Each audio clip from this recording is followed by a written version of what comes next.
Les hommes gèrent le monde. Les femmes, elles, gèrent leurs agendas. Bonnes épouses, bonnes professionnelles, bonnes mères et bien sûr avec le corps qu'il faut. Tiraillées, les femmes courent pour tout concilier, pour assurer dans tous les domaines. 82% des femmes travaillent, mais quand elles rentrent à la maison, c'est encore elles qui s'occupent des courses, du ménage et des devoirs des enfants. Je dis que les femmes souffrent d'un syndrome du post-it mental. Elles ont des petits post-it partout, sur toutes les petites choses simples qui font qu'un enfant va bien et qu'on prend bien soin de lui et qui ne sont pas assumées par d'autres qu'elles. J'ai été frappée dans mes enquêtes, même chez les femmes qualifiées, de ce qu'on appelle la norme maternelle. C'est-à-dire l'idée que même si on reconnaît que les femmes peuvent travailler, etc., elles doivent s'occuper du bien-être des enfants.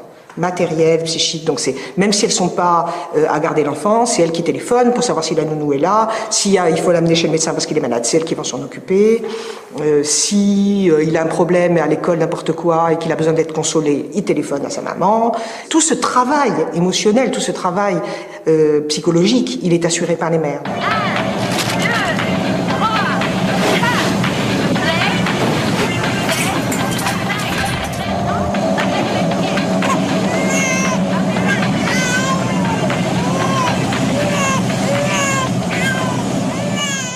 Le travail parental, les tâches domestiques, c'est encore et toujours une affaire de femmes. En 1974, elles prenaient en charge 75,2% du travail domestique. Aujourd'hui, elles en assurent toujours les 2/3. Si la charge diminue, c'est grâce aux aides extérieures, femmes de ménage, appareils ménagers et surgelés. C'est une des constatations les plus déprimantes de la sociologie que le progrès du travail domestique masculin se chiffre en minutes sur plus d'une décennie. Donc on voit bien que les choses ne changent pas dans ce domaine-là.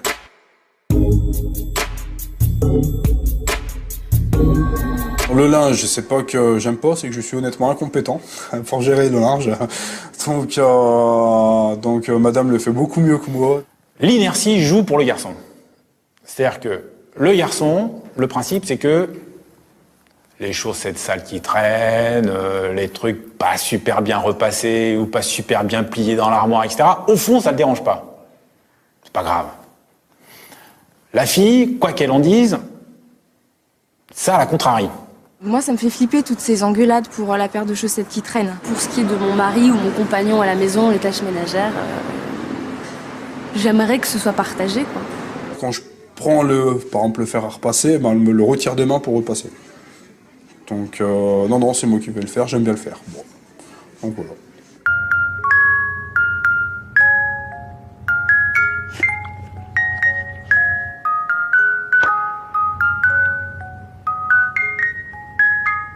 LG électroménager, un petit pas pour l'homme, un bond pour sa femme.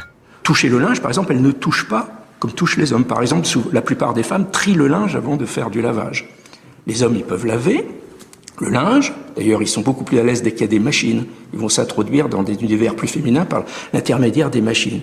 Et ils vont utiliser le lave-linge de manière simple et efficace. Ils mettent tout dedans, même éventuellement dans les jeunes couples, les baskets avec les chemises. Si on prend cet exemple, beaucoup de femmes qui voient ça, de jeunes femmes, vont être troublées de l'intérieur dans ce mélange. Si par exemple elles voient des baskets avec les chemises ou une pile de linge toute tordue, etc. Il va y avoir un malaise intérieur parce que le schéma de référence est troublé. Et si elles ne reprennent pas elles-mêmes, si elles ne remettent pas comme ça devrait être, elles vont se sentir mal.